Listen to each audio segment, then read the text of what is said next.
Hi, this is Aline, and I have Janice Snowden here with me, which is the UK Irish Whisky Ambassador for Middleton Whiskies, yes. It's a mouthful. All right. And Redbreast is one of my favorites.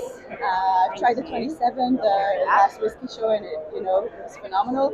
And I know that you've just launched another new interesting bottle, which is Indeed, this beauty. So we have part 3 of what we call the Iberian series for Redbreast. Part 1 was the Redbreast Listau that was released quite a few years ago. Absolutely beautiful. That specific Oloroso cask finished from Bodegas Listau.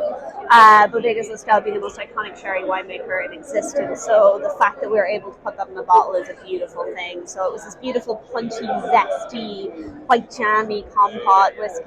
We had part 2, which was the PX cask, which was released exactly 2 years ago. Absolutely stunning. I know it was. It is now a US exclusive, alas, which breaks my heart a little bit being the UK ambassador.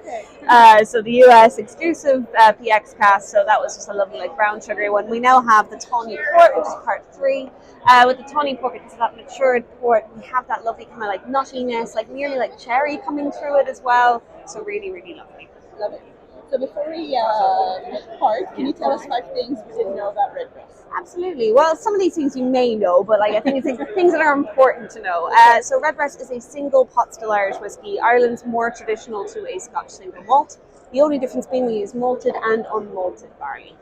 What unmalted barley brings to the flavour is like mouthfeel, a little bit of spice going on there as well. Redbreast is synonymous with sherry casks.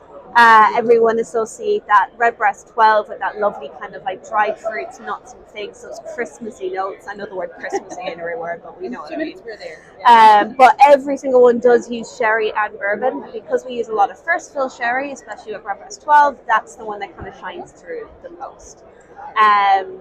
Part 3, so Redbreast 15 and Redbreast 21 is where we start playing around with more like second and third fill casks. So I would say for Redbreast 15, you get these lovely kind of forest fruits, aromatic oils.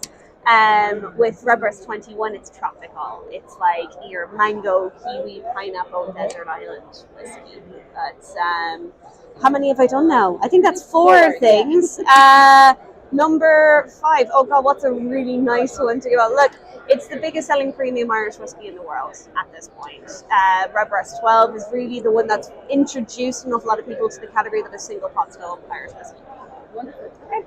Thank you very much. Much appreciated.